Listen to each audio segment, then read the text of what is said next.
Howdy, everybody. Welcome to the Nerd Tale. It's me, Courage the Cowardly Dog's probably biggest fan right now, and my host over there. And it's me, King Shark, the son of the Yes, god of sharks or something like that. I don't know. Nanawi. Uh, yeah, Anue, right? Like, I don't know. It sounded like anime through the movie. So I was like, are they saying anime or Anue? What the fuck? I It's don't know, man. it's Nanune. I don't know, Nanune. but I wasn't joking about that. Like in the last week's podcast, we talked about Courage the Cowardly Dog, so I decided I'll give it a shot, and I've fallen in love with it. I am on season 3 right now, Oh, yeah? which makes me sad because I'm almost finished with the series. It, I just love it because nothing makes sense, and that's what makes me laugh. Mm-hmm. Like for example, in like one of the first 3 episodes, there was like a Sasquatch, right? Yeah. And Eustace is trying to hunt it down for reward money. And Courage finds the Sasquatch in his house, right? In typical Courage faction, and he hurls a watermelon at him. There was not a Mm. watermelon in the shot. Yeah. There was not a watermelon in the kitchen. There was no mention of a watermelon ever. But Courage sees this thing and he chucks a watermelon at it. Dude, And then they get into a food fight, and then they get like the fruit hats, and then they start doing samba together. I mean, And I, like, wouldn't I you just, though? Like, if you ever saw something that horrifying, would you just like grab the closest thing you could and throw it at it? Because, I mean, I couldn't pull a watermelon out of my back pocket like Courage can. I mean, if you don't try hard enough, how will you ever know? I gotta get it there in the first place. But honestly, what this show has taught me is that I love the old school cartoons. I just love the drawing style. For example, one thing I've noticed is that there are no straight lines in this show whatsoever. No, dude. Why would there? Like there are picture frames that are just bent. Damn. It's one of those things of like old school cartoons, man. Like they have this je ne sais quoi to it, or like this. I don't know why I'm using such a fancy fucking term. This is a nerd podcast, but still, they have this thing to it that kind of really resonates to like your distorted inner mind or that kind of shit. So I like that whole thing of them being like this weird, wacky kind of fucking shit that you see happen around Courage. It's one of the reasons why I have like a appreciation for like dark gothic kind of weirdness, right? So, Mhm. I Also, yeah, just things don't make sense. Like one episode, so there's this reoccurring character, Cats, right? yeah, dude, When I it hate the cat character in that. But then again, I'm not a cat person, anyways. So, I mean, so, I think so cats in are it, inferior to dogs. But still, go ahead. oh, absolutely. But so in the first episode, they introduced Cats. Like he owns a motel, and he's like, "Sorry, no dogs allowed." But then he tries feeding Eustace and Muriel to spiders, so Courage has got to save them. But then Cats corners him. He's like, "How about an old sport before I kill you?" And then he Oh pulls yeah, out a ball. He pulls out a ball, and they start playing wall ball. right. Or like they start It's playing out of nowhere. battleships too, or that kind of thing. Like that is, Yeah, it's so good. Uh, it's just comes out of nowhere. And I love Courage so much. I'm gonna get a hat with Courage on him. I love that nobody understands him because when he tries to talk, it's just that oh yeah. until he turns to the camera. I mean, you know that they're making like a Scooby Doo crossover with Courage. Yes, and I am very excited. Put it on HBO Max. It's going to be on Sponsor HBO us. Max, right? HBO Max, give me money, money me now. I don't care that you're a large corporation that also has AT&T. I mean, I have an AT&T subscription because I have a cell phone, right? So I Hell don't yeah. know. Also, uh, one thing I noticed is that Courage has a failed catchphrase. I'm What? not sure if Oh, right. anybody caught on to this, but in like the first 3 to 5 episodes, he said, "I've got a bad feeling about this," or "My name's," and he gives like some really weird name, Mm. and it's not. And it's He said not. that. Yeah. He said that for like 5 episodes straight, and then never again. Yeah. I think that Courage also like the tagline for him is more or less like the things I do for love. I think Yeah, the whole yeah. thing is They that like definitely. the oh no, my I have a bad feeling about this is kind of like a ripoff of Star Wars, Mm-hmm. right? Yeah. So like you got to have some kind of originality for things to kind of stick, and I think that's kind of the problem with that line is that at least the things I do for love is better. It's more original, and it kind of makes sense, especially for courage, right? Because that's the whole point of courage is like he's doing things that he doesn't really want to do because that's what fucking courage is. So Yeah. yeah. Because you were talking about how Muriel is an angel and Mm-hmm. Eustace is horrible. Yeah, Eustace is the scum of the earth. Not one redeeming quality yet. I mean, Eustace is kind of like But this, or not anachronism, because that would be a different thing. He's this archetype of like what happens when abuse makes someone into an abuser, right? Because yeah, you've because seen the his episode where mother. his mom is like verbally and like physically abusive with him. So Stupid boy. yeah, dude, like she hits him and like beats him and like berates him, right? So yeah, I'm Uh, I don't know. I hate it, but still. Um, uh, and I saw that Hunchback episode where the really ugly dude comes in. mm-hmm. And I remember Eustace kicked him out, so he was just playing with his bells in the barnyard. So Courage comes up to the barnyard. They start playing bells together. Out of nowhere, they start doing circus trapeze acts in the barnyard. Man, you know how it is when you're jamming with your bro, and all of a sudden you just like know how to do Olympic style trapeze acts. You know, I just met this man today. Can you believe it? when you vibe so much with someone, it turns into a literal fucking act or something like that. That's great. Like like single trapeze acts. Although I'm not saying they're easy, they're incredibly difficult to pull off. But single trapeze acts are like way easier than doubles trapeze acts because then you gotta add in the trust element. Mm. Mm-hmm. Yeah, Yeah. dude. Like Oh. that's it. Like trapeze is like really super dangerous. So you Mm-hmm. got to get that. I don't know. Still, um, Oh, I speaking of HBO Max, speaking of acts, yeah. Like I saw Suicide Squad this weekend. hey, Um, so did I, and it was so good.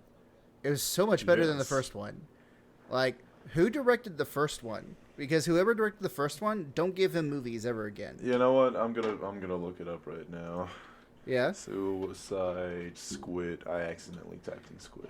Yeah, Suicide Squad. No, don't take It me was HBO Max. directed by. David Ayer.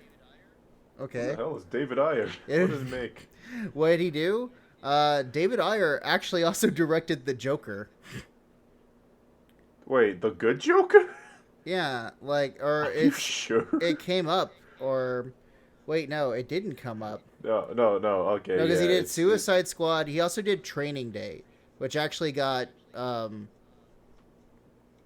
I don't know. I'm looking at his IMDb, but apparently he is. Um, I'm not seeing a lot of things. Okay, director. Yeah, so he did Tax Collector, which was that Matt Damon or Ben Affleck one where he's like a hitman or tax collector hitman thing. Then he also directed Bright, which was that Will Smith one where it's like racism, but instead of black people, you have trolls or some kind of that stuff. Or was it, no, not that trolls, it was orcs or something like yeah, that. Yeah. that movie was one example of a premise that I thought couldn't fail, but then failed immediately because I would love that just modern D&D, you know what Mm. I mean? Yeah. But it failed so hard. Yeah. God, I don't know why IMDb all of a sudden had David Ayer's picture and then had David Ayer with the Joker, right? Because I'm looking at this and I'm not seeing David Well, Ayer actually on his technically, page actually being a part of the Joker, like the actual movie. technically he did make a Joker, just not the Joker. Yeah. It's because Todd Phillips wrote or directed the Joker, right? So David Ayer's Yeah. not a part of that. But hey, whatever. But he had End of Watch, which was also really good. I remember that one back when I was in college because the End of Watch was that one where like you got the two cops and it's like a ride along kind of thing with the camera crew or that kind of shit. So it was actually really good, and I was like, okay, this is kind of great. And then, I mean, he directed Suicide Squad, and I think the whole production for the first Suicide Squad is was a mess anyways, because they had to bring in like someone to replace the original director of the Suicide Squad, and they replaced it with David Ayer. So Okay. yeah, Okay. yeah. Because remember, Well, I if you can't. saw like the original like movie trailer when it came out before they switched directors, the tone was completely different from the entire like thing that was given into theaters, right? Because the new one that was given to theaters was like really colorful, really bright, really like graphics just kind of popping out of nowhere, like in Premiere Pro kind of thing. And the original one was like really dark and really gruesome and like really bloody and that kind of shit. So I, I mean, there you go. Suicide Squad was a mess, and it was. I don't know what they could have done to save it, right? Because then they also had those tropes of like the sky beam back, like back in 2016, like from 2012 to 2016, they had that thing of like every super villain has to die and save the planet from a sky beam that's going to shoot light into the sky and make clouds look like it's gonna storm really badly, and that's it. Hell yeah. Oh well. As it should be. As it should, as God intended, Exactly. as God intended in that superhero realm. Oh Jesus, yeah. So what do you think, Robinson? Mini review, right? Because I know that we gotta still do our review for the Joker, sometime. Yes, and I can't believe I completely forgot about that. But for Suicide Squad, a fantastic movie. Don't watch it with your kids. Oh, Well, maybe do. It's I got penis. It's got a lot of gore. But honestly, a fantastic movie. King Shark is my Twitter profile picture now. King Shark is your Twitter profile picture now. Great. Yo, I can't believe they actually used Polka Dot Man in anything. They didn't use his original powers, at least not the powers I thought he was gonna have. Yeah. Um. For those that don't know, Polka Dots Man's powers in the comics, at least, was that he could turn anything into a polka dot and put it on his suit. So he basically had like infinite inventory. Mm. Because it's like in this polka dot it's a gun, and in this one it's a bomb, and in this one my CPA. And then in Suicide Squad, it's just acid. It's acid Yeah. dots. Like that's literally It's, it. It's alien acid dots. it will melt you.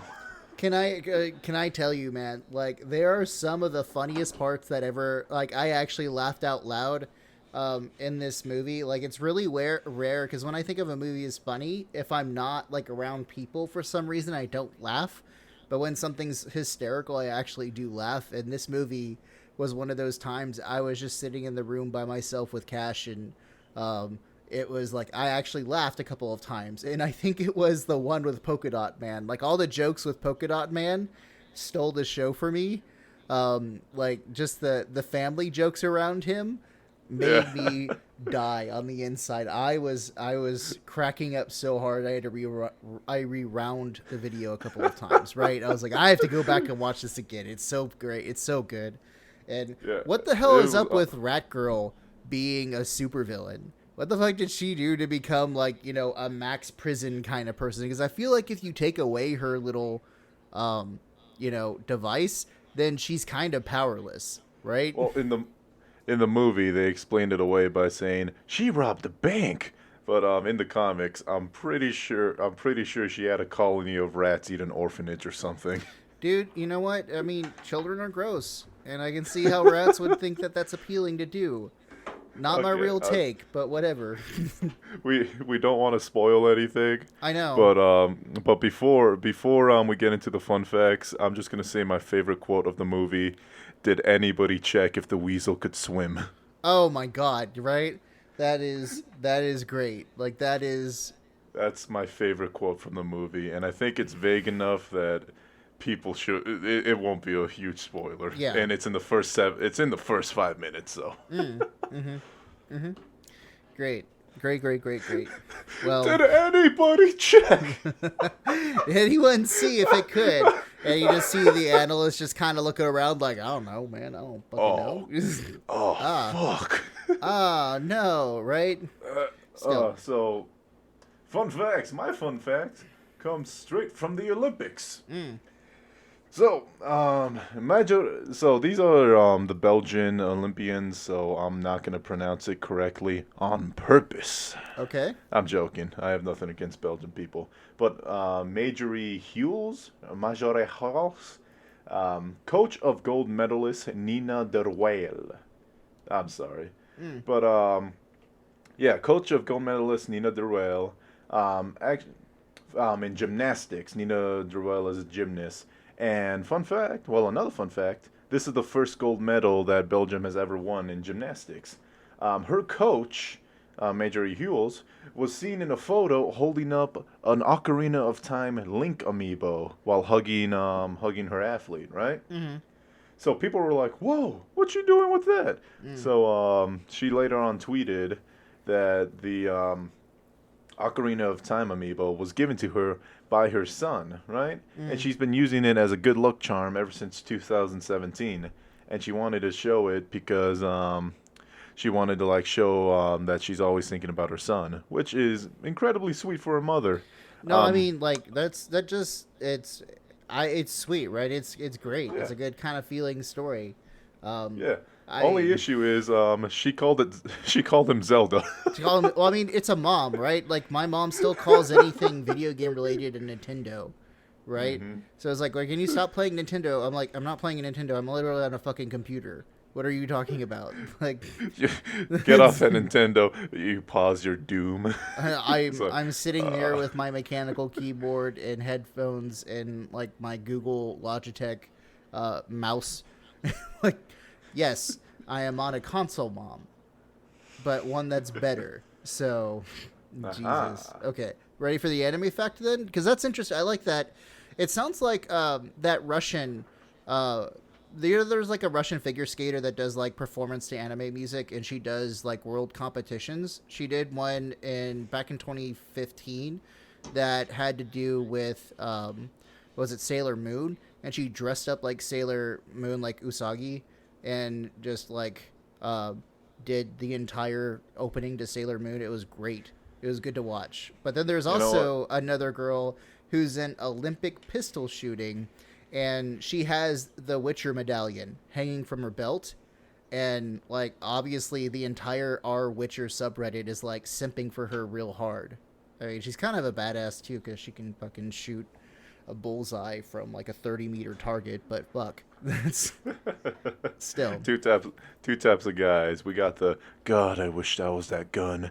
And the, God, I wish I was that target. Yeah. It's just like the whole obsession with like Lady Dimitrescu during the whole like Resident Evil stuff, which is still kind of funny. Even that pronouncing Lady Dimitrescu's name is still kind of fucked. Because in the original Romanian, Dimitrescu is pronounced Dimitrescu, right? And the Japanese. No, it's pronounced. So. It's pronounced Dimitrescu, right? So the whole thing is that the Resident Evil creators, even in the Resident Evil like stuff, clarified that it is Dimitrescu, right? But the Romanian fans who saw the Resident Evil Village were just like, nah, dude, it's totally Dimitrescu. Like, okay. Honestly, just go with the Romanian one. But then again, she's also a French aristocrat, so it makes sense that her name would be Dimitrescu, right? So... Nice. I don't know, fucking whatever, but still. So I'm from the internet, so I know her as Big Booba. You're a Big Booba mama? Yeah. Big mommy, like goth girlfriend or goth mom. I want to bring this up real quick. So I work out a lot, and I recently wore a tank top to the gym. I've never worn tank tops before. I don't know why. How have you not worn a tank top to the gym, my guy? Like that's the whole thing is like muscle shirts and like men showing off muscles to other men. It's almost very like homoerotic if you think about it, like with the whole gym thing. You know what? I'll bring this up real quick. I remember being a kid and saying, "Oh, that's gay. That's gay. That's weird." Yeah. But also being in wrestling Yeah, and right. also There's being nothing like super having into the someone else's WWE. junk. There's nothing like having someone else's junk in your face while you're wrestling, my guy.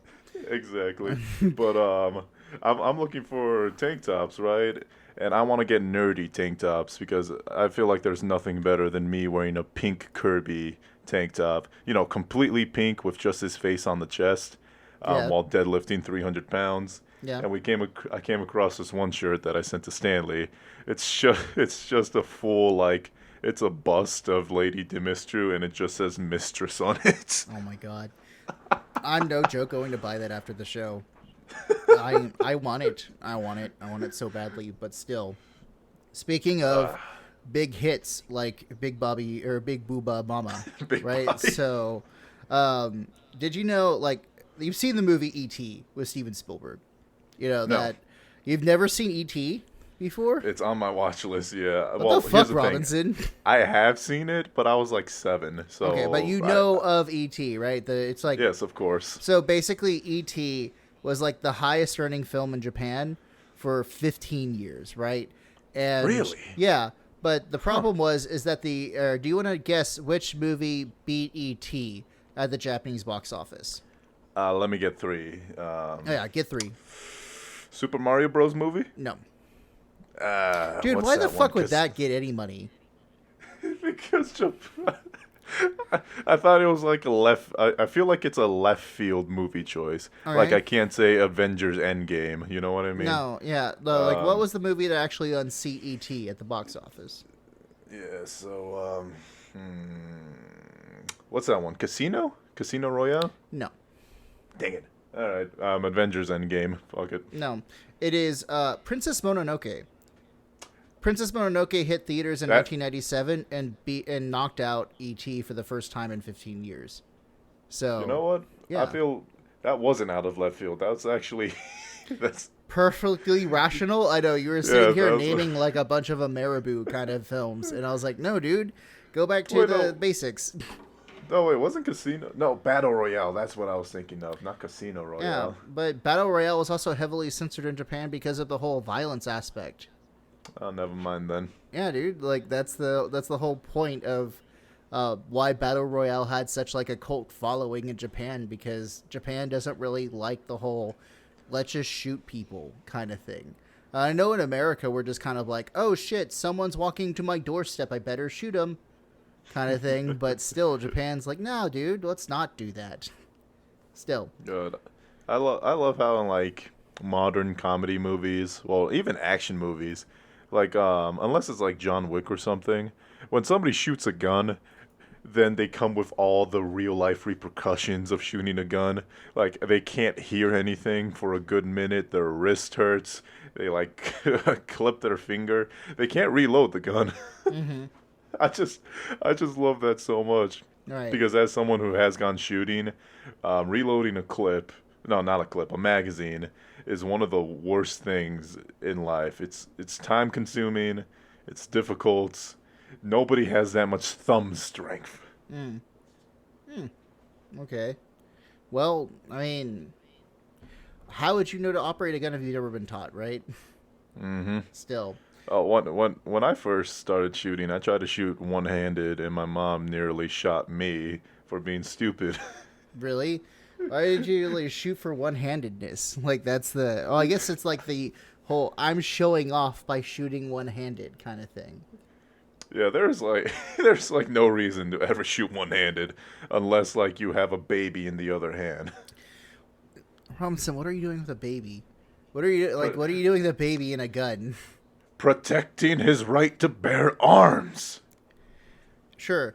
Now, I obviously because we're from, I grew up a large portion of my life in Texas, right? So I've been shooting before, and I've remember this one great thing is that one of my German friends came in and he flew in from Berlin. He was going to spend like a couple of weeks in Texas, and this was back when I was in college, and so we decided that we were going to take him shooting because he's never been shooting because Germany has like super strict controls on like who gets to own a gun or that kind of stuff. So like only hunters can have like a provisional license, and there's a lot of registration. Like they register and regulate guns the same way they do cars, and it's quite refreshing because the comparison to like American gun violence versus like German gun violence is like worlds between them.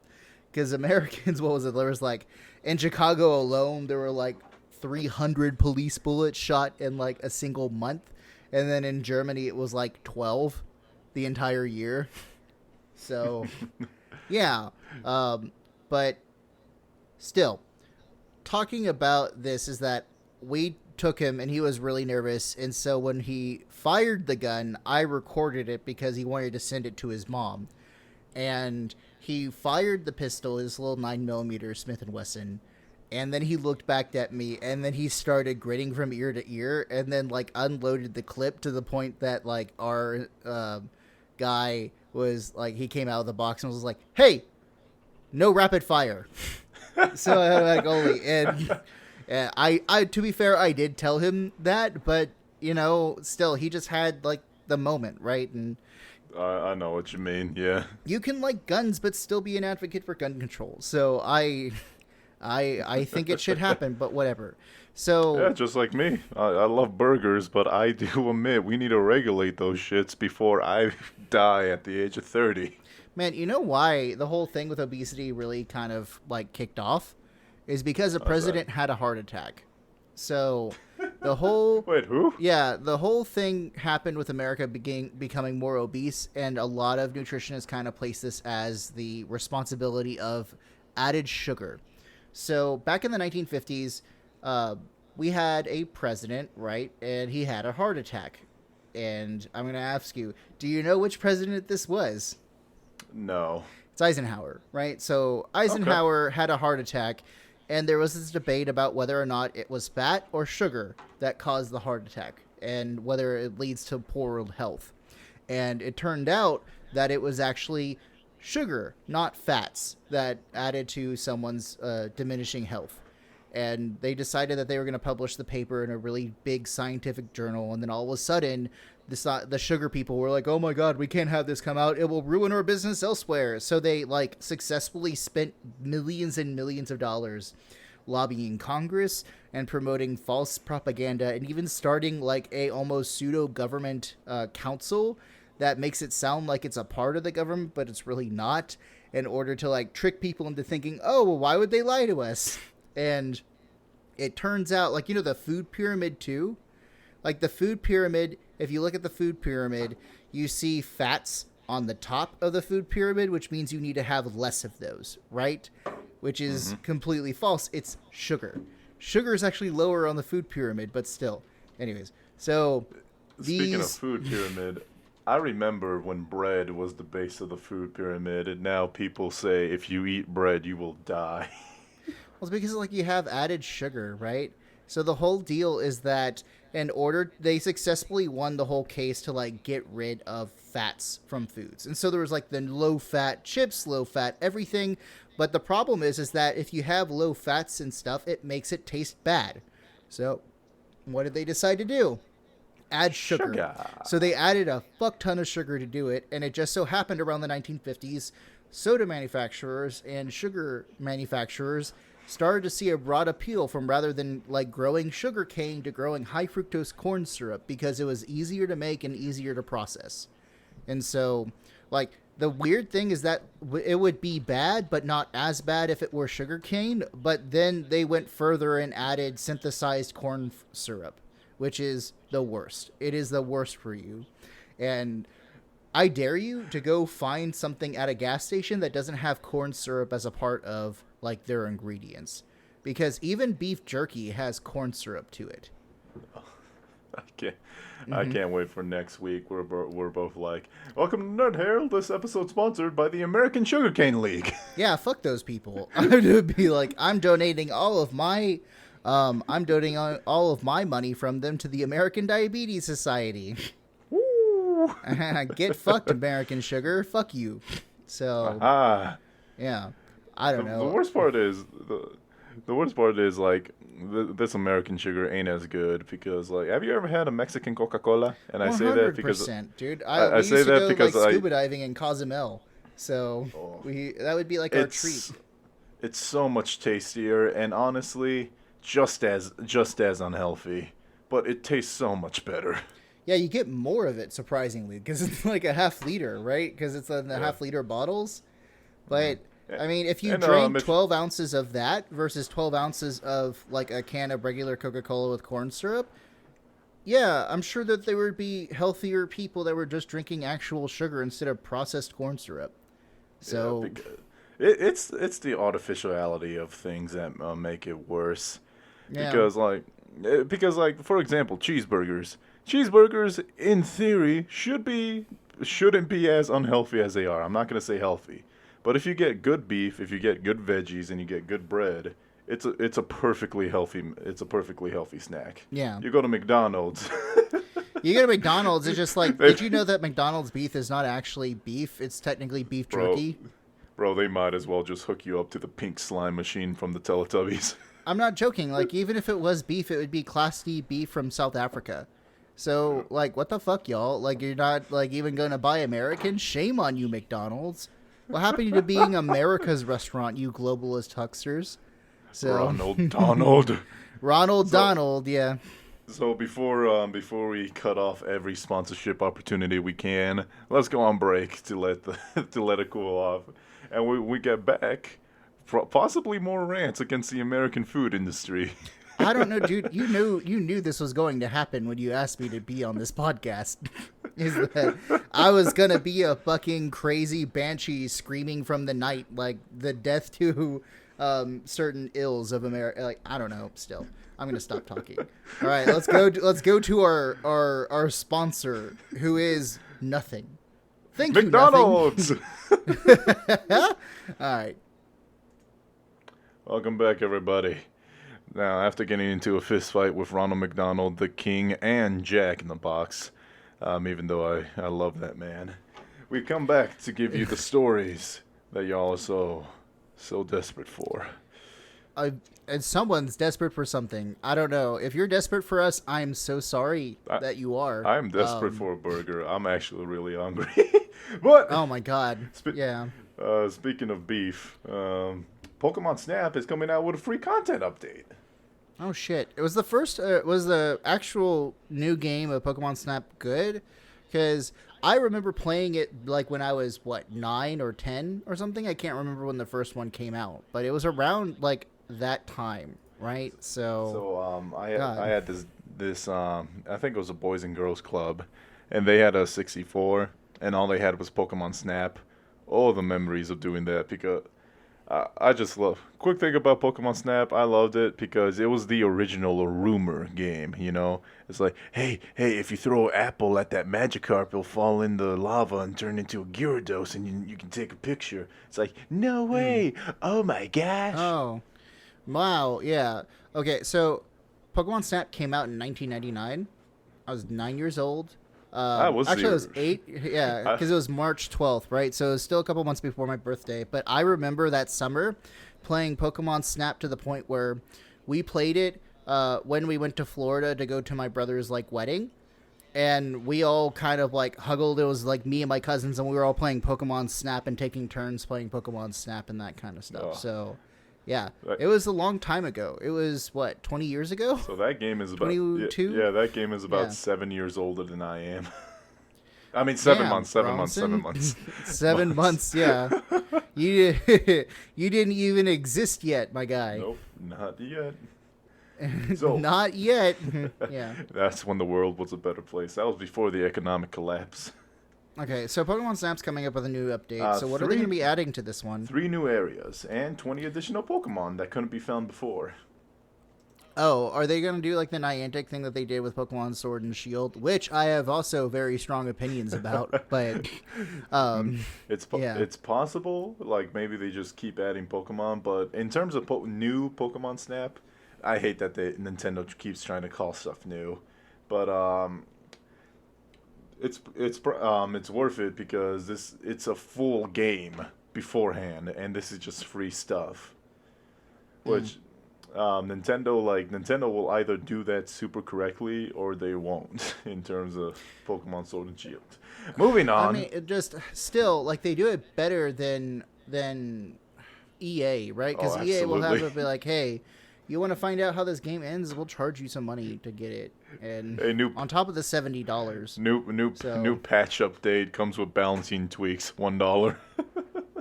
I'm still mad that they upgraded like all the new hardware and everything. So when I eventually buy a PS5, which is probably going to be what, like 2022, 2023, because no one really can buy a PS5 unless you're like a robot now. Yep. But buying a PS5, the games are now $70. Yo, Oy. why? Why is it $70? Like, I know that whole thing of like, oh, video games cost more to develop now. That's a fucking lie. Do you really think that some of the video games that are being developed are going to be worth like $70 a copy, especially when you sell upwards of like 4 to 5 million a pop? So, Yep. okay, great. Like, Jesus. I don't know. Still, there are some economic issues that I have with this, and this might have to be another episode where I go through kind of this thing and go like, yeah, that's a fucking lie, because I hate the people who are just like, but if you want to support your video game creators and developers, then you'll gladly charge $70 plus tax. Bro, if that's the case, I'll buy Cuphead a second time. What the fuck are you talking about? Dude, Cuphead's great though. Cuphead actually Yeah. worked though. That's what but I Cuphead mean. was also like $20. Exactly, It that's was- what I mean. If I want to support game creators, I'm gonna buy indie games. I know you ain't paid. I know my money's going to the CEO. It ain't going to the programmers. If I buy I know. AAA, Yeah. except for Nintendo, I- for as evil as I- Nintendo is, their CEOs only make like a couple million a year, which is a lot, but nothing compared to like what EA makes in Activision and all that.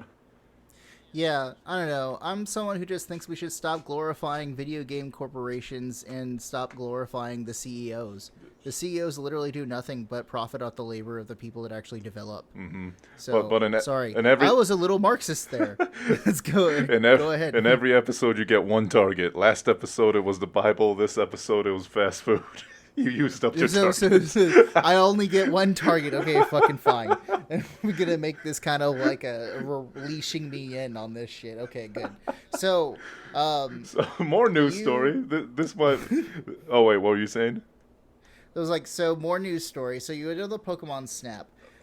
So I don't know what it is about me having to be the person to introduce dead people. I guess that's whole like my gothy mystique, but still. Damn it. Trevor Moore, comedian, actor, producer, and co-founder of the sketch comedy group The Whitest Kids You Know, died Friday evening after an accident. His death was actually confirmed by his manager, who issued a statement on behalf of like his wife, Amy Carlson. And I'm going to read the statement right here.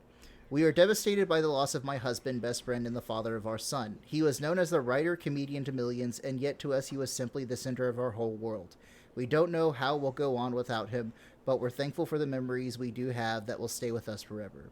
We appreciate the outpouring of love and support we have received from everyone. This is a tragic and sudden loss, and we ask that you please respect our privacy during this time of grieving. Man, so first of all, rest in peace to Trevor Moore. Hope you're resting wherever you are right now. But I think it's kind of saddening that she has to add that little thing at the end. Please respect our Please privacy. respect our privacy. That's kind of sad. 100%. That's fucked up, right? Like, how can you fucking like? They're grieving. I know that they're like kind of in the celebrity thing. I do have like this impulse of like I'm interested to know what the accident was, right? But at the same time, when someone's like, "Can you just like give us time to grieve?" I'll be like, "Yeah, sure." Like that's not because you know why? Because I'm not a fucking scumbag. It's I'm like, yeah, it's one of those, he deserves it too. Yeah. Yeah. It's one of those things where it's like all you had to do was nothing.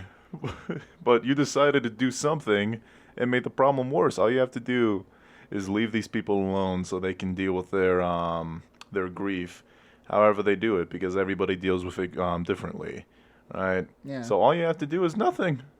That's fine. Yeah. Go watch Yeah. some Whitest Kids You Know. Dude, that was formative in like a lot of my college and high school career. The whole sketch, like the series long sketch spanning like the entire third season of the Civil War on Drugs, was so fucking hilarious as like a high school kid. I still kind of reference it sometimes when I talk about it in my AP class, and all of my kids look at me like I'm stupid. And I'll just reference it. I'll be like, it truly was a civil war on drugs, and they'll look at me like I'm like stupid or something. I'm like, okay, obviously y'all have never seen The Whitest Kids You Know, which is, I can't advocate as someone who is older than you, but hey, whatever. Go, Trevor Moore, dude. What was your favorite sketch from that show? Did they make the sunscreen song? Yeah, I rub it on my tits also, and the bell end of my cock. There was also the Getting High with Dinosaurs, where they're like, oh yeah, Guinness Book of World Records, first ever rap song made about getting high with dinosaurs. And they did like this whole thing where they just named a bunch of dinosaurs at a party getting stoned. And then I don't like, who knew that he had such a funny comedic talent for like music and that kind of shit, right? Because one of the music videos that my wife and I kind of bond over is the Getting High in Church one, where it's like this college kid coming back from college and he meets up with his dipshit friends and they're like getting stoned, and all of a sudden they like start munching on shrooms, and his mom's like, Trevor, get in the car, we're going to church. And then like he talks about being super high in church and how uncomfortable it is for the entire thing. I feel like, I don't know. I would feel like getting high in church would be the best thing, because you're like, so he walked on water? Oh. Man. What do you think God tastes like or something? I don't know. Like it's weird because apparently God tastes like bread and wine. I was literally about to say, according to Sacrament, God could use some mayonnaise. I'll be real. He could be a tasty ham sandwich if it wasn't like, against Jewish tradition. Still. Yeah, he was 41 years old. Jeez. That is young as buck, right? That's almost Half-Life. Mm-hmm. Well, no, not even. Like, in this day and age... Well, because he's 10 years older than I am, right? And in this day and age, you can live upwards to, like... People are steadily hitting 100 and being fine in this day and age. Yeah.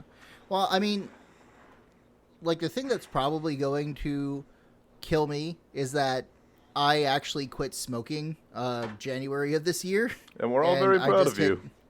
Thank you. I just hit my 7th month mark anyways, but the whole point of it was that I only quit smoking because of COVID, right? Because why should I smoke, right? And there be a lung disease that kills people who don't smoke. And I was like, yeah, that's fucked. I'm going to quit. And I just had to like build it up. And it was like my 5th time cold turkey, but honestly, it sucked. January was a hard fucking month for me. But I can imagine. Yeah. No, because quitting something is very difficult.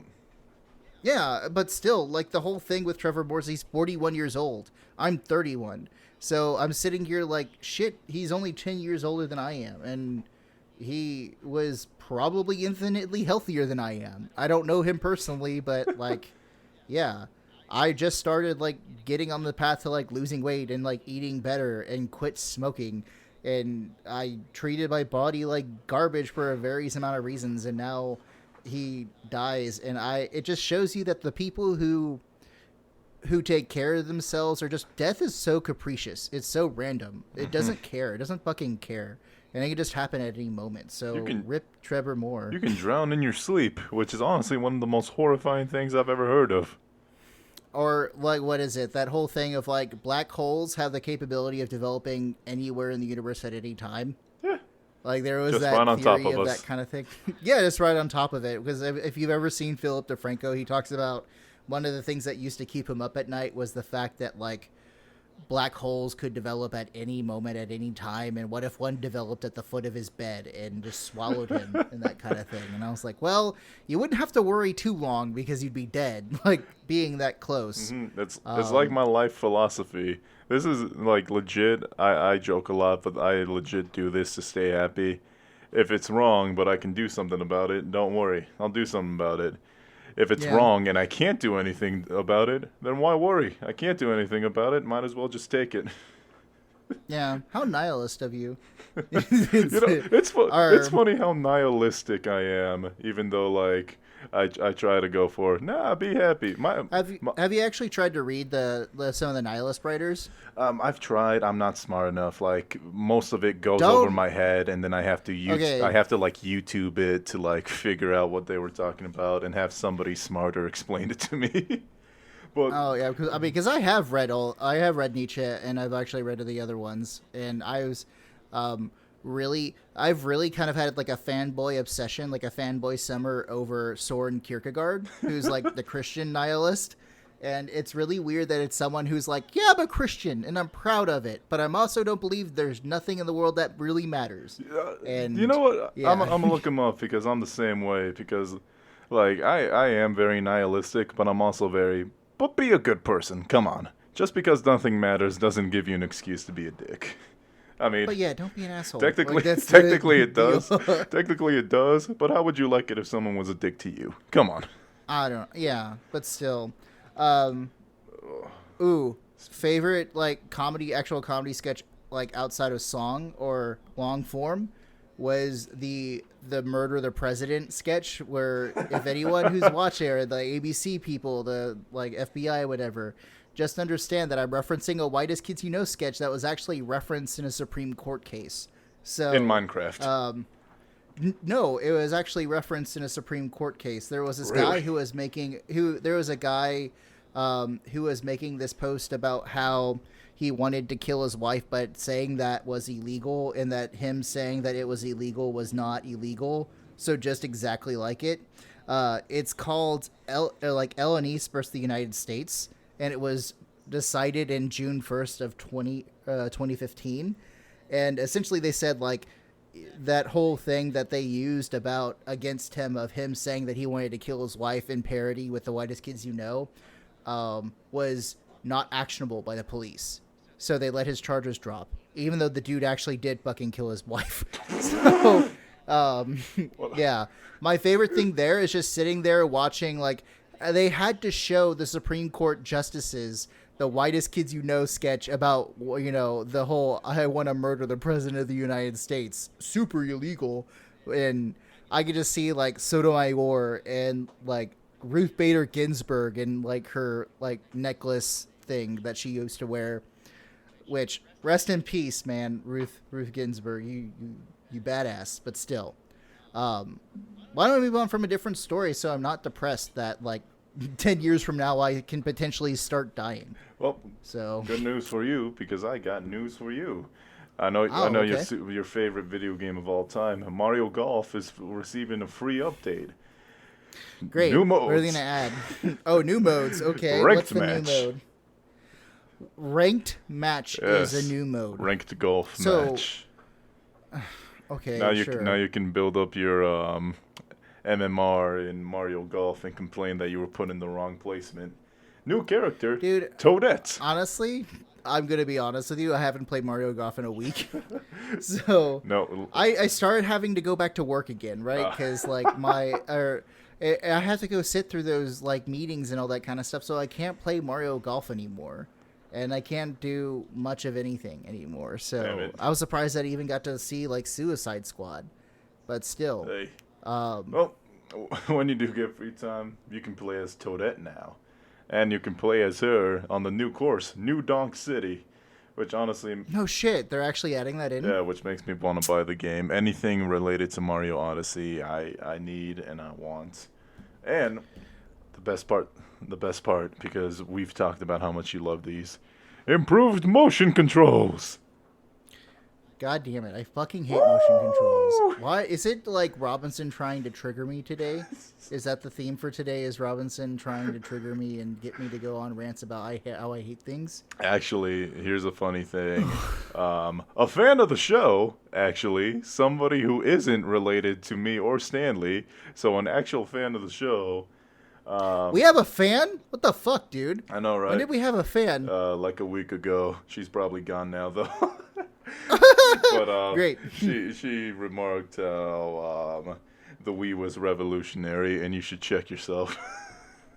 I would say to her that the Wii was only revolutionary to casual gamers. Honestly, if anything, the Nintendo 360 motion control thing was by far a more interesting solution to a problem that didn't exist. And we, as a thing, had some pretty good games. I'll give it to that, right? But I like if you look at the Wii compared to like the Nintendo DS. The Nintendo DS, I think, outsold the Wii. If I'm actually gonna fact shelf them, fact shelf that Nintendo DS sales. So the Nintendo DS sold worldwide 154 million units. Ooh. Yeah. More than the PlayStation 4 with 116 million units. Let's look at the Nintendo Wii. So the Nintendo Wii sold 101. Cool. So when your home console gets beaten by the Nintendo DS, which is, in my opinion, the better Nintendo product, and you know why? No motion controls. They added gyro aim in the new one. But seriously, fan, I'm sorry. I didn't mean to be that mean. You're entitled to your opinion. Your opinion is completely valid, because maybe Please I'm don't so bitter unfollow. because I never owned a Wii. Please don't unfollow. That's the thing. Don't unsubscribe. Oh, Yeah. Maybe I just didn't. I don't know. Speaking of letdown fans, Metroid Prime 4. I lied. I just wanted to segue. But Metroid Dread got a new teaser tweeted out by the Nintendo of America Twitter account. Great. Looks fun. Go watch it. Comes out October Yeah. 8th, 3 days after my birthday. So I know what I'm getting myself. Yeah. And my last news story. Actually, yeah, go ahead. What? What was your kind of experience with Metroid then? What did you like? Did you actually play it as a kid or what? Because Metroid's been like a really Metroid Prime and hit series. I had a GameCube. Metroid Prime I played with a friend because it scared the beebers out of me. But then I got older and I found out about emulation. So I played Super Metroid, I played Metroid Fusion, Zero Mission, I played Prime, on Dolphin, of course. I had Other M because like I had the backwards the Wii U was backwards compatible, so I got a copy of Other M. The gameplay was fun, but the story was awful. No. So, yeah, I am 100% stoked about Metroid Dread. Thing was, I didn't have as much of a big freak out as everybody because I didn't understand what Dread was. Because that's like a callback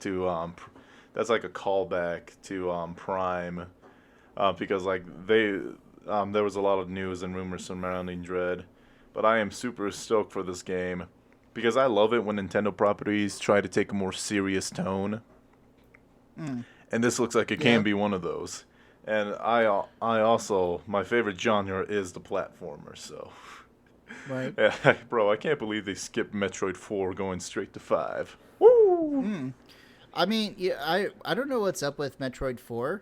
I honestly don't believe that it's like... I think it's one of those games like Half-Life 3 that are never going to come out. Bro, Retro hired like every position twice over trying to make Metroid Prime 4. I think there's... I don't understand why it's so hard for them to do this, right? Because I feel like it's one of the games that fans have been asking for such a long time that they should be able to invest some time and money to do this. And this is obviously someone who is not knowledgeable about video game design, right? I am a historian at heart. I'm not a fucking video game designer, so I don't know anything about video game design. I just know that it's difficult. But I feel like if you had all the money like Nintendo does, and you're such a big publisher and if you wanted this to actually get out and to actually make a good game, you could sit there and have people who care about the series and hire those people and have them make the game. I'm not sure why they had to rehire twice over. That sounds odd. It's just... Maybe they just don't want it to be published. The Stanley Kubrick of video games. The Stanley again. what of video games? Stanley Kubrick. rubric of Yes. video games. What's my rubric then, my guy? Tell me what my rubric is. Oh, no, Stanley Kubrick, the director. Kubrick. Oh, okay, great. I thought you meant like rubric, like what you grade with. I was about to be like, ooh, I'm interested to hear. What is my salty takes? What is that like going to be graded on? I don't know. And my Still, last Snapfire story. This is a personal one to me. Ori the Collection, a physical copy of both Ori games coming out to Switch. And I'm going to get it because I want to hang it on my wall. Because I freaking love Ori and the Will of the Wisp and Ori and the Blind Forest. Two phenomenal platformers. man, I just realized how many games I have not played yet. Dude, And I it's think it's because when you get to being an adult and you like, because I just graduated grad school, right? So the whole thing is I had no time in the first place to do anything. And even during the summer, when I wasn't full time working, I was reading all the time. So I have like this entire laundry list of games that I need to actually play during my gap year before I go into my PhD. And I just don't know. I like Ori Will of the Wisp was recommended to me by my friend in Germany, right? And you're now talking about how it's like one of your favorite games and that kind of stuff, right? So shit, I need to get on that. I need to get fucking on that right quick. I don't know, maybe I need to play some more Wii games. if you do, Red Steel 2, a hidden gem in my opinion. I remember the first Red Steel. Oh, the when it first came one was out. terrible. First one was really Well, bad. the second one has nothing to do with the first one. I would be interested to see how they would implement something like Super Hot. Like, you know, that game where it's like where it's slowed down and you basically Yeah. do like Matrix style executions. Yeah. So that would be interesting. So I think that would be interesting. Yeah. Red Steel 2 was like a first-person shooter assassin game where you use a samurai sword, and it actually did it super well. At least in my okay. opinion. For me being a kid, I thought it was badass. When I figured out that the Wii U was backwards compatible, I played it again. Still pretty badass. And Yeah, the Kinect, right? The Kinect had like the Star Wars games, and there was a Star Wars game where it's like you could play a lightsaber game. mm-hmm. I remember that, and I remember being so hyped for that, and I was super disappointed with it. It was garbage. I hated it. Hey, Galactic Dance-Off though. No, dude, I'm Han not doing Solo. that. I'm Han Solo. Yeah, that makes me actually want to listen to Jason Derulo right now. Not gonna lie, but still, yeah, the Kinect was a fucking lie. But still, okay. So, Metroid Prime's coming out. Sounds like a bunch of things are coming out. That Metroid you're Dread. super excited. Metroid Dread. Metroid Dread. Metro right. Prime is Metroid never Dread. coming out. I know, right? Here I go. I'm just sitting here like an old man screaming into a fucking like void or a wall. But still, The Simpsons newspaper old man yells at cloud. oh man, yell that cloud, right? Still, I am not sure about. I don't know. I'm gonna stop saying it because I was gonna go into emotion control, whatever. But still, I don't want to piss off our one fan. So Which, by the way, I hope that person knows that I actually like covet that fan more than like anything else. Kind of right now is like, oh shit, you actually like our shit. That's great, awesome. She watches us while she does chores, and she really liked the Pan's Labyrinth episode.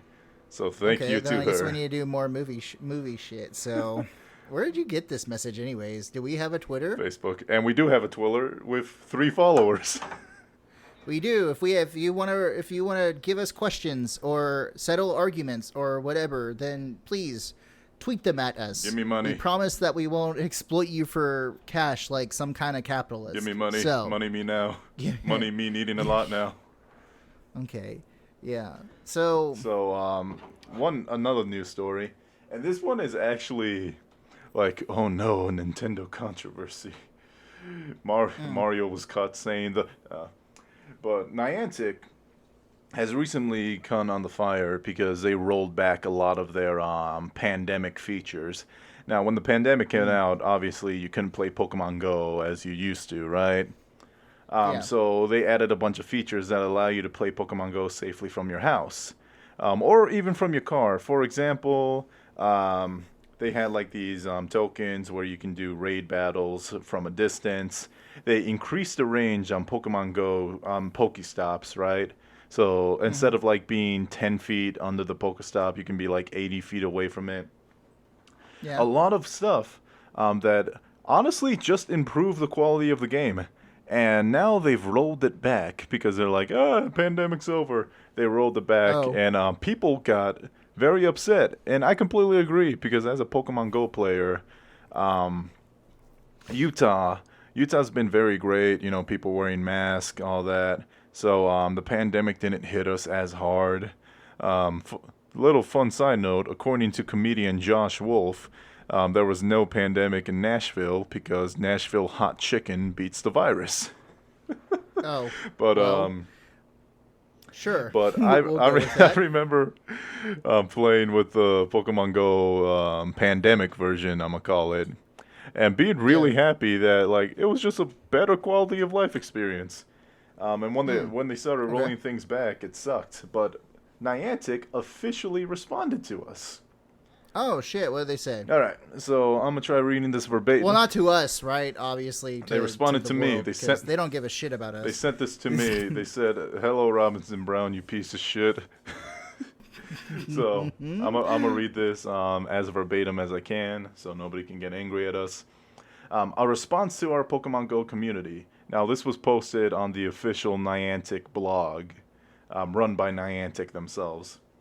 To our Pokemon Go community, we appreciate your letter and all your feedback. We hear you. We are humbled by your response. Not every game has such a passionate global player base that we're fortunate enough to have. Also, in these responses, I hate that they always like, yeah, we're a pretty big deal in like the first sentence. Oh, you mean like the fake shit that corporations do to apologize for things? Yeah.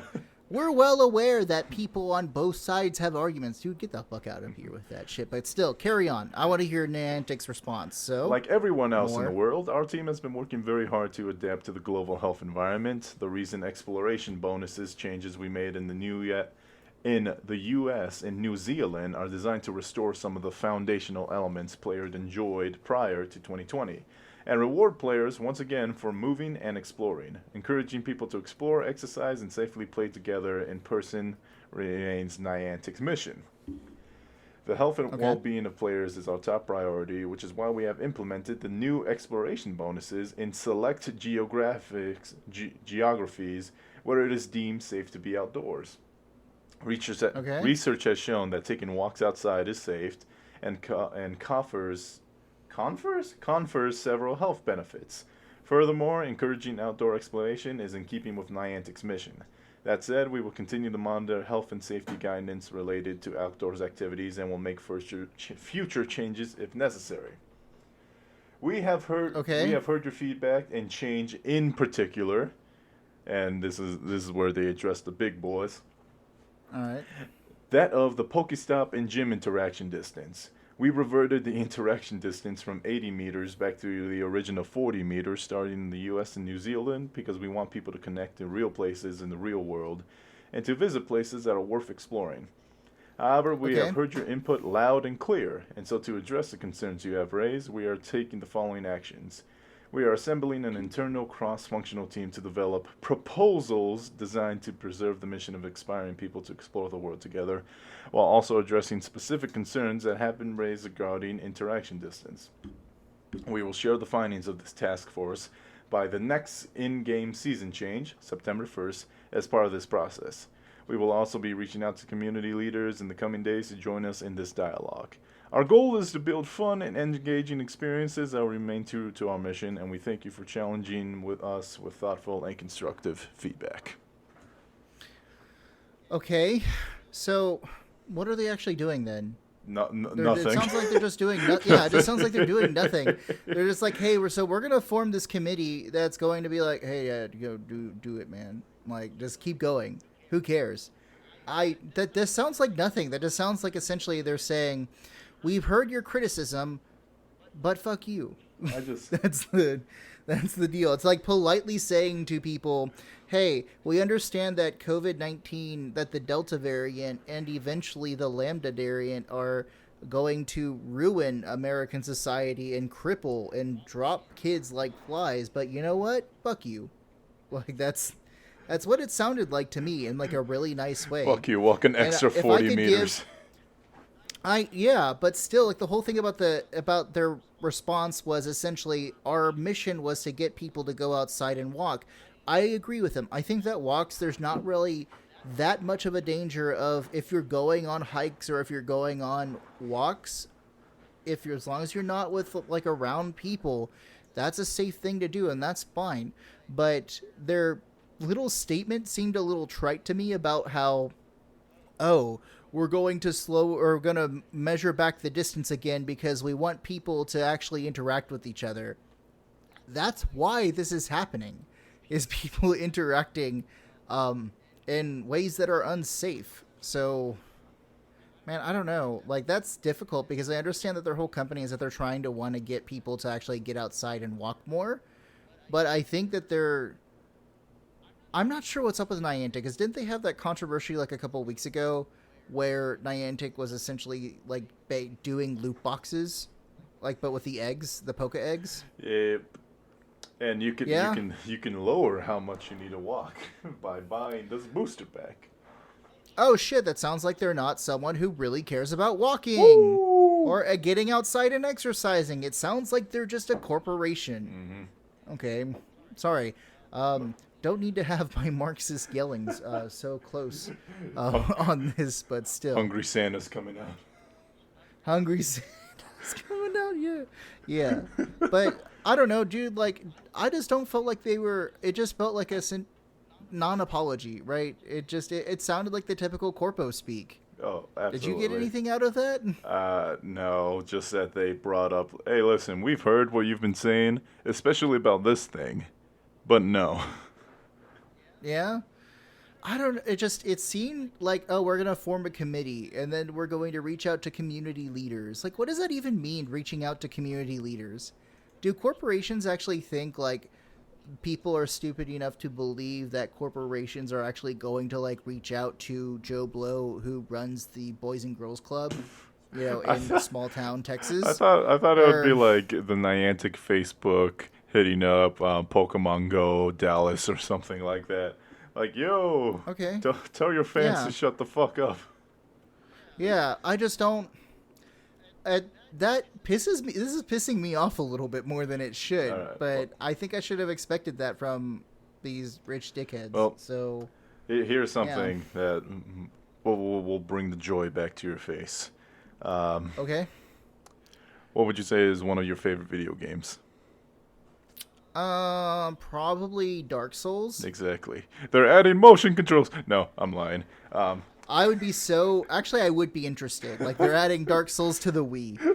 It's So I would play that game and I would get frustrated and kick my Wii out like a baseball, or not baseball, like a soccer ball out my door. drop kick. So And the real I news know. story is that Elden Ring, the new game by From Software, has officially been posted on the Steam page with the planned release date of January of next year.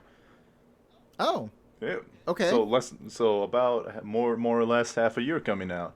Hell Elden yeah. Ring is on Steam, and I gotta say, it's you know how when you open up the Steam page for any game, it has screenshots, it has the Steam logo, and then below that it has a quick bio of the game. Yeah. So this Yeah. bio looks like some fucking Google Play bootleg app thing, because it starts off with the new fantasy action RPG, all caps. Oh yeah, just kind of like, please pay attention to me. Exactly. I'm telling you shit. Yeah. Rise, tarnished, and be guided by the grace to brandish the power of the Elden Ring, and become an Elden Lord in the lands between. Okay. Yeah. So, Yeah. so what do you think? You Okay. excited? Honestly, I am. Like, I think that it's going to be interesting, especially because George R.R. Martin's going to be writing the backstory for it. Because that's one of the big frustrations for a lot of people who aren't into Dark Souls stuff, is that it's just a game where it's hard, right? But you have to look at, like, you actually have to actively look for stuff. right? You have to look for myths, or you have to look for things. Like you have to read about a pair of gloves in order to get like the backstory for some kind of like assassin or that kind of And stuff. and you know what? I'm yeah. I've actually really liked that storytelling now, because I played Dark Souls 3. Have I've played Bloodborne. Haven't played Sekiro yet, but that's on my list. But Okay. I couldn't like get the story because I wasn't used to that until I Yeah. played um, Blasphemous, that indie game, Yeah. and Blasphemous did the same Or thing, um, yeah. where you picked up items and they have lore to it, and the lore unravels the world around you. And Yeah. um, playing that, I'm actually excited to go into Elden Ring and even Sekiro and do the same thing, where I read the lore on items and try to piece together what happened in this world. Right. Well, the good news is that you don't really have to know much about Sekiro because Sekiro actually tells you. Like, there's one of the things of why Sekiro was like so much more popular and like among just newer Soulsborne people is because it had a narrative behind it that people could actually follow, right? Because how can you Ah, fuck up medieval Japan? Because I see. it's medieval Japan. You have to have kind of like an idea of what's going on, and it's really interesting. If you like Japanese like old like what is it? Not Toriyama. It's like old Akira films, like those kinds of things. Then you'll love Sekiro because it's so good. Like it is really good. It was one of my top favorite games of like 2019. Nice. But And I will say I'm yeah, still waiting for them to make a game with Mesoamerican mythology. Give me God of War Aztec. That's what I want. God of War Aztec. So Dark it's gonna be Soul like the Aztec. fatalities are just gonna be like you punch through the guy and grab their heart or something like that. Absolutely, you rip it out and then toss it into a Dude, river. Aztec. I actually had the opportunity in grad school to do history of Mesoamerica. It's fucking fascinating how much Aztec mythology is just kind of like, oh yeah, there was a starving village and they were really hungry, and so this god got really sad and then slit her throat and then spread her blood across the crops, and corn was grown out of that. I'm like, okay, gross, but it's, Dude, I just love it. So one, yes, I am biased because I am a Mexican. So Mesoamerican right, history is like my right, history, sort in a yeah, sense. But I love yeah. how like the Aztec Empire was like, yo, you see that eagle chilling on that cactus? Bro, let's build our Yeah. village there. Dude, I had a peyote dream about this god telling me that we'd have to establish our town here. Let's establish it here. It's right there. Do Yeah, you I not think see it the was like eagle? I think it was like the legend was like the chief went into that like state of ecstasy that medicine men do, and they like talked with the or convened with the gods, and the god said you'll know where to find it when a flying snake lands on a cactus. And it wasn't really a flying snake; it was just a snake being eaten by like a Mexican eagle Yeah, on top of a cactus. And I was like, close enough, right? absolutely. So there you go, right? I mean, hey, like one of the gods of Mexican like folklore is Quetzalcoatl, which is like this flying snake that has like feathers just randomly placed throughout its body. It's so wonderful that like it's basically like, hey, would you ever want to see what a child's god would look like?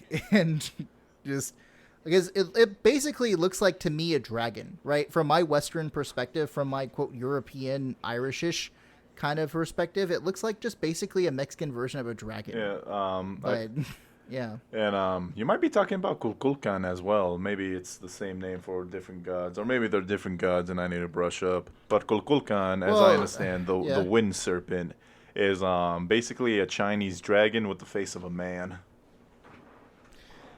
but a lot yeah, more because bulkier, not as slender as Chinese dragons. well, because like what is it? Huitzilopochtli has like blue skin, Yep. right? And I'm pretty sure. How have you not like gotten surprised that like this Anglo motherfucker is pronouncing these like, like very Aztec words? Oh, that's because I don't know. Maybe I had to. So I just I'm I just yeah so used to saying it correctly that when other people say it correctly, I'm just like cool. But when they yeah say it incorrectly, then we get a laugh out of it. Also, one thing I yeah want to bring up about Elden Ring, um, Oh yeah, so um, whoever does From Software will hook up with Guillermo del Toro, make Dark Souls Aztec. But one Dude, thing, I'm telling you, it's gonna be like fetuses everywhere. Because beautiful. that's Guillermo del Toro's style. It's gonna be like giant sky fetus, help us Yo, out, and Quetzalcoatl is just the umbilical cord going down and doing things. and if you do, bring in Danny Trejo to play the main character. Dude, I love him so He's the much. best. He's well, his little stint in King of the Hill was one of the funniest things to me. So I love how like he's just basically this sweet dude, and they typecast him as the Mexican thug in every single thing that he bro, does. legit, if I say the word sicario, people think of Danny Trejo. Dude, yeah, like Machete and all the. Machete kill. I don't know. I love Danny Trejo. Danny Trejo. I think he's gonna be. I'm gonna be devastated when he die. Like when he dies in like the future. So, I don't know. I'm gonna be devastated when Mark Hamill dies. Oh gosh, Honestly, absolutely. because Mark Hamill's like the person that's like my goal in life to see and like actually talk to before we die. Who knows? I need to touch Maybe him. in like 2 years, maybe in 2 years when this podcast is minor instead of non-existent, then we can or see if we can talk to Mark Hamill, because I don't know, the Joker, right? Yep. And Luke Skywalker, and well, still, I don't know, dude. I would love to play a Dark Souls in Aztec times. Same. That would be actually really interesting to see. Because I think like there's a lot, but I think it would also have to be, you would need a lot of people who are really knowledgeable about Mexican anthropology and history and, I don't know, Aztec stuff to really help advise them, because what Japanese person is going to know about Aztec stuff?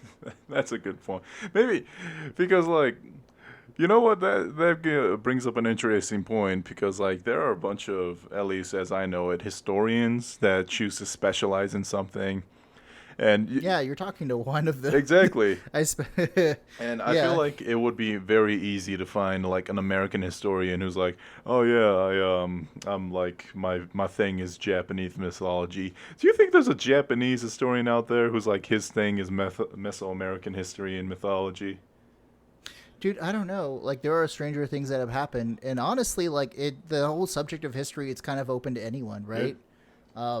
I think the whole idea is that there's like a recent discussion historians have been having about whether or not it is right for people to tell the history of ethnicities that's not their own, right?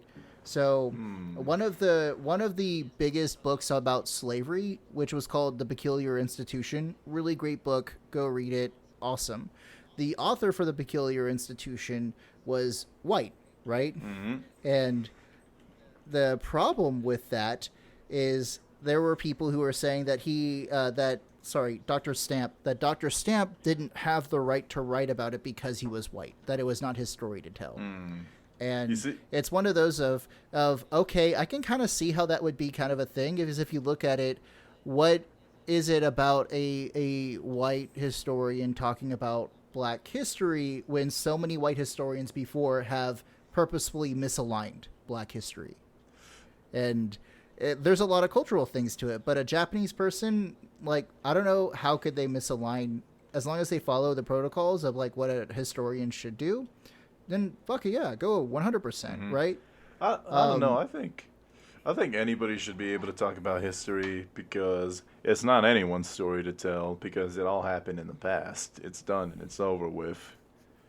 Yeah. That's I what I would just say. Yeah, I feel like anybody I should mean, be able to talk about whatever history they want, as long but as you they're can kind of correct. get like you can kind of get the other side to this too, right? Because it is one of those things of like it is minorities especially have been really underrepresented in American history, and a lot of new generation American historians who are black or Asian or Mexican are starting to really tell their stories and like really make a path for themselves. My thesis was about white identity and how white identity, it doesn't really exist, how it's a fake, it's a false sham. And obviously, I'm overgeneralizing for the sake of this podcast, but I felt okay with like studying white identity history because I am considered white, right? Even though like I'm 100% Irish, and my family members are Irish, and we stem from that, and we have a direct lineage back to the homeland. That I'm still technically white, so I'm able to talk about it, and it's more personable because guess what? I grew up white, so I can talk about it, but I didn't grow up black, so I wouldn't understand like the importance of things, right? I mean, So in the same vein, you definitely did not grow up Japanese, and you know a lot about that. yeah, but I'm also a fucking nerd, Exactly. right? So We that's have the problem. we have the though. right to be nerds. But I think it's like if you're talking about touchy subjects, right? So if you're talking about touchy subjects, would it be comfortable just to have someone who is actually knowledgeable and grew up within that area? Would they have more authority to kind of talk about this than someone who is completely ignorant to this way? Now, granted, they obviously just just now publishing or just now getting something as a historian, there are so many things that you have to do, and it's a lot of work to the point where at the end of it, it's 2 years later, and you're a basic like professional, and you know that subject in and out. But there are subtleties, right? There are subtleties of things that you don't know and you don't understand if you didn't grow up in that time. If I were to study Mexican American history, right, I am very much aware that I do not know a lot about Mexican American culture, nor do I know really much about like what it means to be Latino, right? Uh-huh. And or even Latina. And that's different experiences. And those are things that we need more historians of color, and we need more historians to help represent this and present with us these like really tough facts. Because I don't know. I think Apparently, CRT is on the attack right now. I think yeah. need is too strong of a word. I think like having them is definitely beneficial, but then again, as a Mexican, I didn't grow up in Aztec times, right? So like Yeah, my right. perspective as opposed to yours is gonna be just about the same. I mean, I grew up in around the same location, same environment, heat, blah blah blah. But Mm-hmm. I know I don't think I could be able to rip a man's chest open. At least not the first time. Give me like Man, five that's just because you tries. just didn't. Man, that's just because you just didn't grow up with it. No one taught you this in school, right? And I feel sorry They for didn't have a high school class for like trying to get the snake god to smell your blood, my guy. Like that's the bro. deal. I'm just trying to get that god of fertility real quick. I got some complaints. You mean the same goddess of fertility that like slit her throat and like spread it all over the crops? Yeah, Yeah. she made the You crops know, fertile. she's What spun. about me? She's spun at parties. She made the Yeah. crops. Oh, Dude, one of my can I tell you like one of my favorite things that I learned when I was in that Mexican history what was class? it? Apparently in Mesoamerica, chihuahuas were used as like meals ready to eat. You know how the Good. military has those Good. MREs? Yeah. Like chihuahuas were like multi-purpose in the fact of like if someone tried to sneak up on your camp through the jungle, they'd be like, "Bark!" Right, the little barky kind of dogs. And if you saw, they are always shaking and they're always kind of weird, but. You remember like that whole Beverly Hills Chihuahua when they kind of like had that whole thing of like Chihuahuas went into battle with the Aztecs. I'm like, yes, but not in the way that you think. And I, they were just essentially like they were kept alive because dog meat is fresher when they're alive, and when you eat it, then you just like make them food, right? So there you go. mhm. I was interested. I was fascinated by that. I was like, that makes so much sense. Why they're so fucking aggressive and why they shake and why they're like constantly nervous around people. Because they're like, so much genetic trauma has happened to their bloodline. They're just like, I don't know if anything's gonna happen. Will I become the Taco Bell? I mean, with me, they definitely will. Like, I don't like I chihuahuas, thought you said you didn't grow up in that Aztec culture, Robinson. Now you're just like, I'm gonna go eat this fucking dog. bro. I'm I gonna go hate eat. chihuahuas so much. It's not that I hate them. It's that Yeah, they represent everything I don't like in people. Like, yeah, oh, they represent all talk, all bark and no yeah. bite. Because they're like, they're screaming at me like they could take me. I could sit on you and you would die. All right? Oh Now yeah. shut up before I put you outside. I mean, they're essentially like dog cats, Yeah. right? Yeah. Like With none of the agility. Like you try to pet a chihuahua, trying to pet like a chihuahua, they bite at you. You're just like, asshole, I'm trying to give you some pets. Stop. Like other dogs are like, yes, please give me more pets, and then chihuahuas are like, fuck you. I don't need you. Speaking of fuck you, last thing about Elden Ring. Okay. So you know how Souls multiplayer is, right? Yeah. So in the Steam description praise, it says unique online play that loosely connects you to others. Now, Yeah. as someone who's played it, I understand what they mean, but I just love that it loosely connects. It sort of works. All right. Yeah. Damn. Well, I mean, I love the Soulsborne game mainly because I like the aesthetic of Souls, right? Dark Souls, Sekiro. Sekiro was fucking great, Shadows right? die twice. Just everything about it was awesome. Although I will have to say my favorite part about Sekiro was when you're walking on the roof and all of a sudden you hear the woo guy from going like somewhere else and you're just like, what?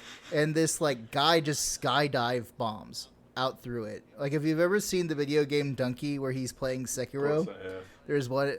Yeah, you see that part where like the guy just like, woo, yeah, and just like Slams skydiving, yeah, and slams into you. I did not see that first, right? Because I played Sekiro before I watched the video game Donkey, and I remember playing it and just being like, what is that noise? And all of a sudden I see this guy coming down. It was the best thing I have ever experienced in a Soulsborne game. Like the best kind of fuck you was just kind of this guy jumping off of a kite, this ninja, and then just flying down from the sky, and then hitting you, like body slamming you. I was not mad. Like usually when you get that, you're just like, God damn it, now I gotta go get my souls back. And I'm just like, oh man, that's fine. He was doing his best. He did his best. He did his job, yeah. He died in order to kill me. Speaking of knocking out, not in a good way, CNET just published their best laptops for high school students in 2021. And remember, these are high school students, right? Because with the whole COVID pandemic and everything going around, obviously money's going to be tight, but we still need computers because, well, like, yeah, Delta, right? Do you want to know what the number one computer they listed was? The Lenovo IdeaPad Flex 514, which is a 14-inch 2-in-1 Windows laptop, and it comes in at $680, which for a laptop, that's fine, right? That's good. Do you want to know what their number 2 is? What's that? The Chromebook? The Apple MacBook, the Apple MacBook Air. So first of all, I'm gonna say this: I don't give a damn. Mac is not a no. Mac is bad. I'm never gonna get an Apple product again for as long as I live. So if you want to do well in school, do not get a Mac. Second of all, isn't it $2,000? Yeah, well, they're saying that the new one with the M1 chip is $900. Oh, cool.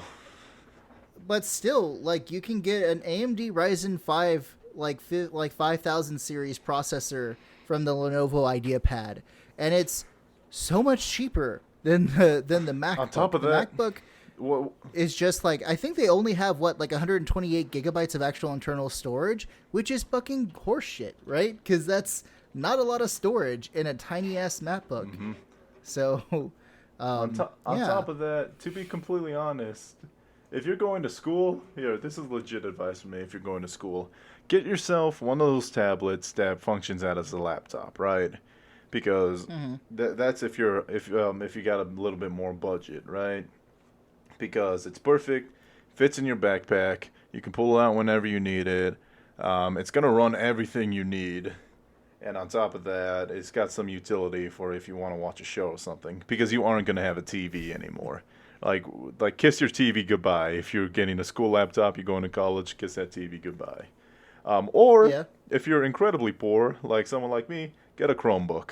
They're like $99. Yes, they're trashy, but they will run everything you need them to run. Do not get a Mac. Don't get a Mac. Yeah, don't get it. Or don't get a Mac. If you Obviously, if you need a Mac, I actually have like an iPhone and I have like Apple. I like Apple. Like I think Apple's fine. I just think that it's become too much of a I'm going to be brand deal kind of person, which is kind of the stereotype. So I don't know where I was going with that. I like Macs, honestly. I would have one. It's just every single time I think about it, it's just so much work of okay, what software will work with my computer? All right. on top of that, What is how are you gonna the play? stupid How shit? are you gonna play Elden Ring on that thing? That's true, right? I don't know. Maybe the M1 processor is really good, but it doesn't beat my GTX, 3080. So, I don't think. yeah. I don't think there's many things that do other than the GTX 3090 with RTX. Yeah, dude.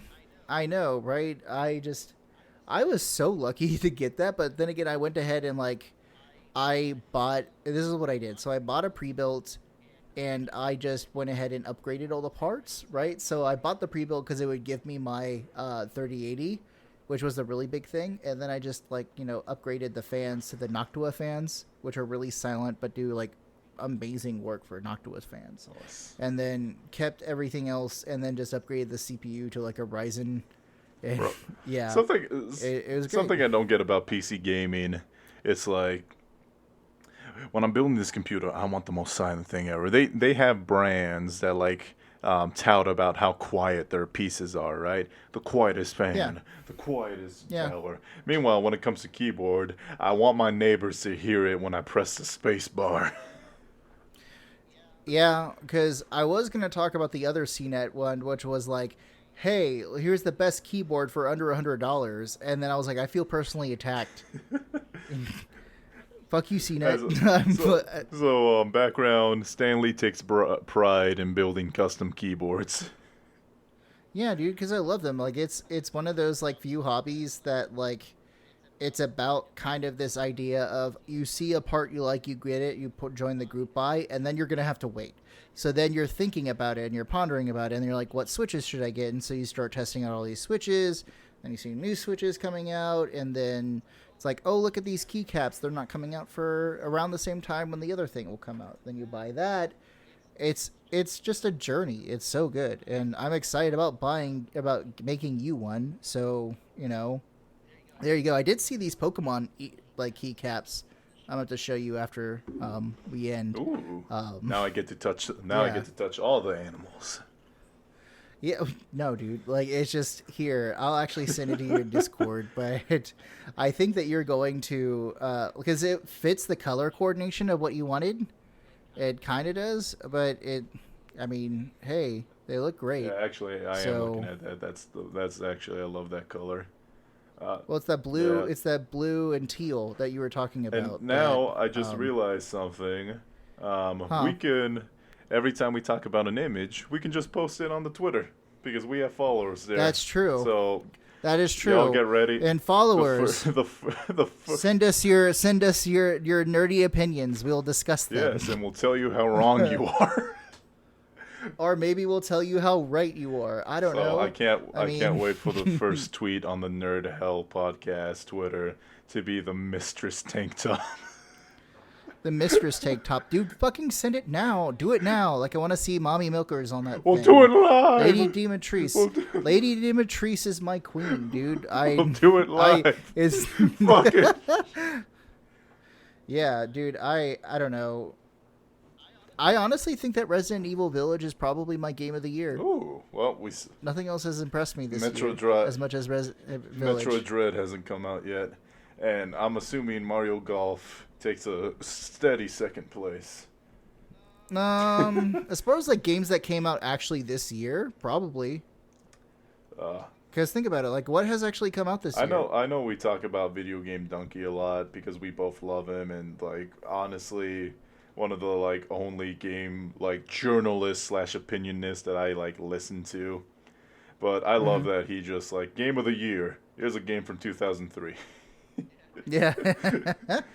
Well, still, like I don't know. Out of all the games of the year, I think I was the most hyped, and the hype met my standards for it, and I liked it, and I don't know. It was fun. Like I played the game 3 times over the course of 2 weeks, so obviously, if you kept my attention for that long doing that, like, you did a good job, right? And I love single player campaigns. Oh, I love them too. There should be more single player shit. They're I coming hate back. multiplayer. They're coming back. And here's something that I've actually been noticing that I've been liking. Just real quick because we're running a little low on time. Is that a lot of multiplayer games, multiplayer only games, are becoming free to play, and a bunch of single player games are coming back in like really strong fashion. Because Halo Infinite online multiplayer is said because they might change this, is said to be free to play. Meanwhile, the game, if you want the single player campaign, that's gonna cost you.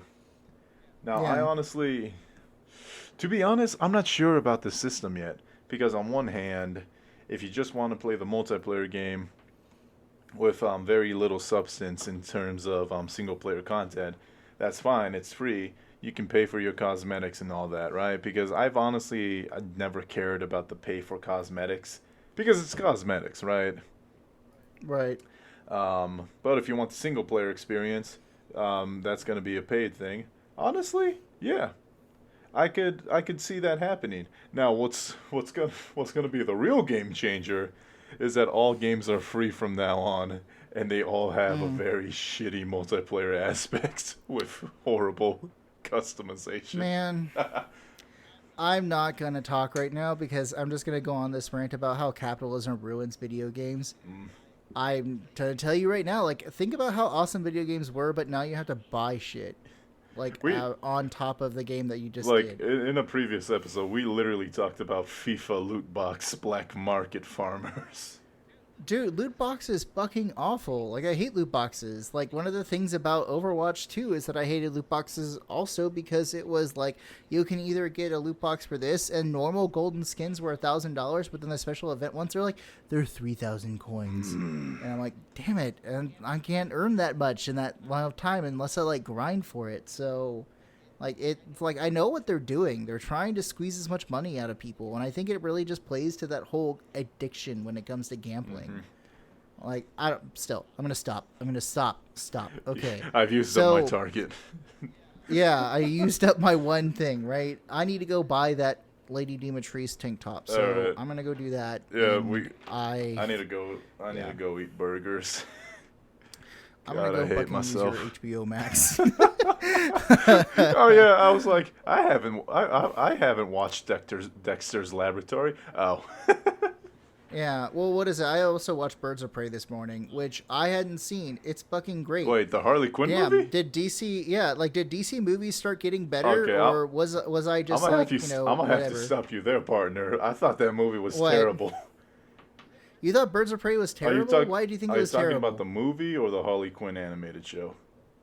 No, the Harley Quinn animated show was fucking great, but the Birds of Prey was actually decent. I thought it was no bueno. Why? You don't like female empowerment, Will Robinson? Correct. They get too strong, they're gonna start outlifting me at the gym.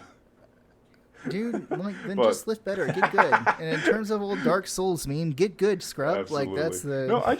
No, for two things, I hated what they did to Black Mask and Zaz. They turned both of them into just goons that hated women, which I get it for a female empowerment movie. Didn't like what they did with Huntress. Didn't like what they did to Canary. Margot Robbie really works her ass off in her Harley Quinn role, so I respect that. I don't know. I just didn't like a lot. She makes the movie though. Yeah, no, she was like half of the thing I enjoyed about the movie. Plus, tell me like you didn't laugh about the whole Huntress scene where she's trying to be like this new assassin, but people keep like fucking up her name. They're like crossbow killer, and she's like, "No, goddamn it, I'm the fucking Huntress." Like, it's just all those parts are like made to be kind of there. Plus, remember, this is from Harley's perspective, right? So she's probably putting a little bit of a comedic twist on what she's like experiencing at that time. I will say that fight scene in the police where she sniffs the cocaine and just goes all out. Oh yeah, that got me. And she has like one of those China law grenade launchers, and yeah. I was with the beanbag launchers, beanbag grenades. Yeah. That was great. Like, those were great scenes. Also, you're watching Westworld? No, dude, I wasn't watching Westworld.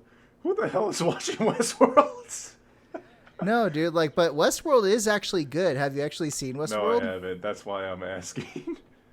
No, like you should totally go watch like the first 2 episodes. Do my 2 episode rule. Watch 2 episodes of something, and if you're not caught into it by two Oh episodes, no, then I never leave. said I don't like it. I just haven't watched it. Also, an HBO Max original, F Boy Island.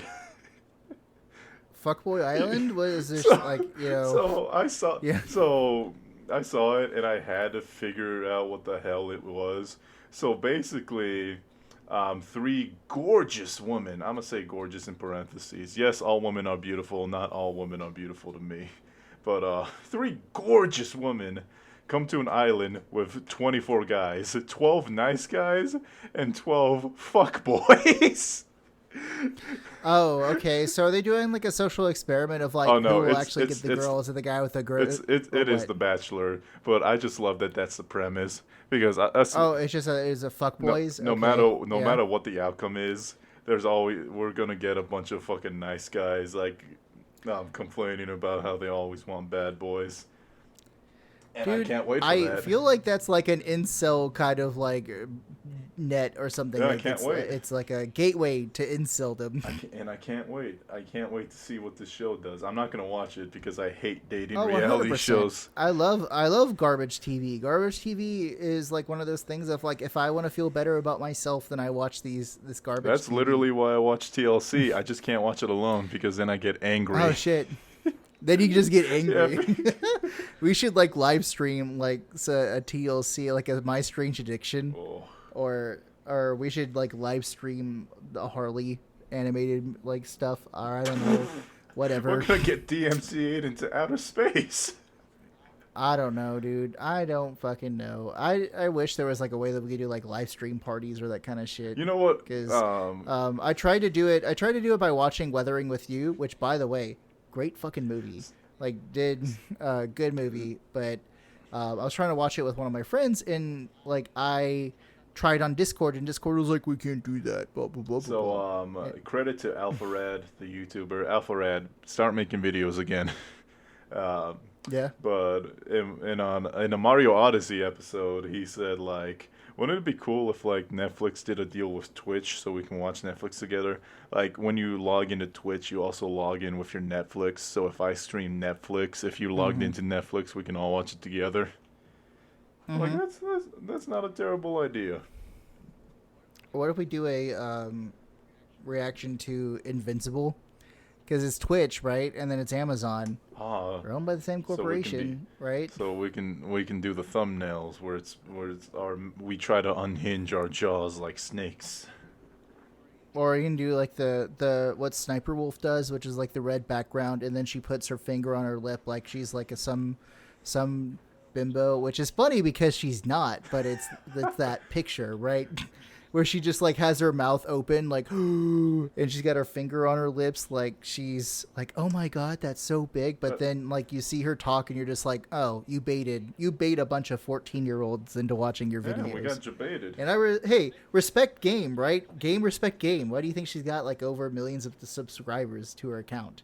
So that's what we gotta start doing now. I'm gonna replace the Nerds Hell logo with me doing the exact same thing. Now I gotta get myself a pair of glasses. Yeah, sure. We could do that. We'll do it. We could do We'll that. do it together. I don't know, or you could just like have me or have one of the artists like draw you as an Aztec like ripping my heart out or something like that. Maybe that'll get people's attention.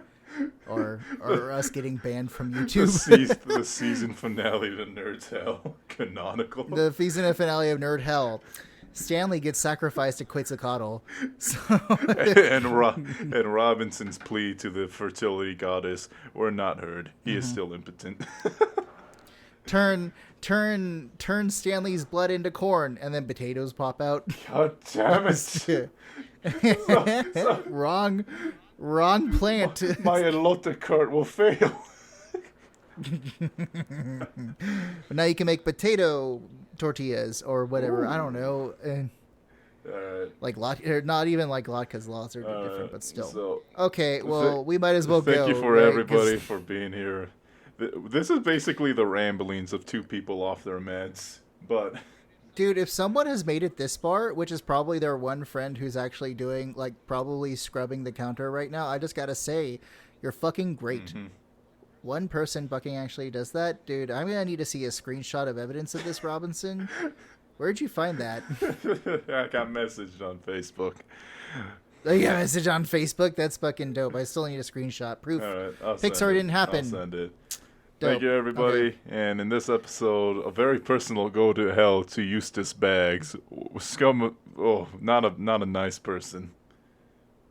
Yeah, go to hell, Eustace. Seriously. Not everybody.